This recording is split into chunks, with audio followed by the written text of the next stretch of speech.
2 linggo matapos ang pag-iingay ni Anjuliana sa social media kung saan binatikos nito ng gusto ang kanyang kapwa Dabarkads at senator na si Tito Sotto ay hindi na muling naparamdam pa ito sa publiko hanggang sa kasalukuyan. Sa naging payag, kumakailan lamang na batikang showbiz columnist at vlogger na si Christy Fermin sa kanilang naging talakayan sa kanyang YouTube vlog na Showbiz Now na kasama sina Romel Chica at Wendell Alvarez, sinabi naman ng mga ito na tila nagkapatawaran na ang kampo ni Anjuliana at Tito Sen sa mga nangyaring hidwaan sa kanila nitong mga nakarang linggo. Kinumpirma ito ng kanyang source sa loob ng kampo ng Dabarkads na ayon pa kay Christopher Min, nakita ng ilang mga staff ng Itbulaga ang presensya ni Anjuliana sa loob ng backstage kasama si Tito Sen at ang iba pang mga Dabarkads. Hindi man binanggit ang naging pasya ni Anjo sa kanyang pagpunta sa set ng Itbulaga kasama ang kanyang dating mga kapwa co-host noon sa Itbulaga, pero sigurado raw si Christopher Min na mukhang nanghingi ng tawad umano ang huli sa kanyang mga ginawang mga pambubulgar kay Senator Tito Sotto. Napag-usapan pa sa nasabing talakayan ng Showbiz Now na hindi pwedeng hindi mangyari na lumuhod si Anjuliana sa harap ni Tito Sen dahil sa tindi ng kanyang ginawang paninira hindi lamang si Senador kundi sa buong pamilya ng Dabarkads. At kung matatandaan, hindi rin ito tinanggap ang hamon ng aktor na si Anjuliana na interviewin ito sa kanyang programa sa pamamagitan ng Zoom. Ayon kay Christopher Min, sayang naman daw ang oras niya. Inireklamo kasi ni Anjuliana ang madalas na pagbatiko sa kanya ni Christopher Min sa mga programa nito mula nang magbantang aktor na ilalantad niya ang mga babaeng karelasyon di mano ni Senate President Tito Sotto.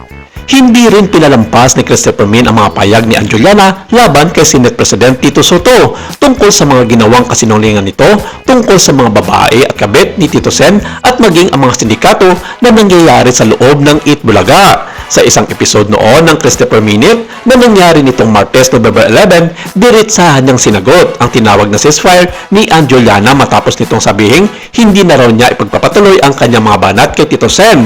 Para kay Christy, maling termino ang ginamit ng dating Itbulaga host.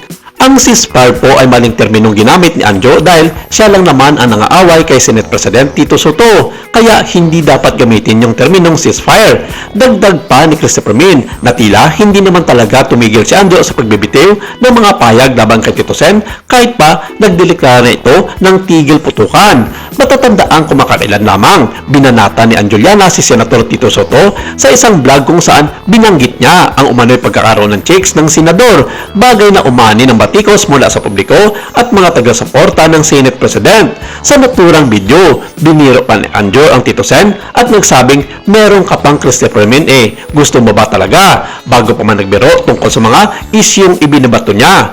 Bagamat sinabi ni Anjo na hindi na niya itutuloy ang pasabog, hindi ito nakumbinsi si Christopher Min na tumigil na talaga ang dating Itbulaga host. Para sa kanya, tila mas lumalalim lamang isyo sa bawat vlog na ginagawa ni Anjuliana. Ang mga payag ni Christopher Min ay nagdulot muli ng diskusyonan sa social media. Maraming tagapakinig ni Christopher Minute at ang programa niya sa YouTube vlog na Showbiz Now na ang nagpahayag ng pagsang-ayon sa kanyang punto na kung nais talagang tapusin ni Anjo ang isyo, dapat na niyang iwasan ang mga payag laban kay Tito Sen.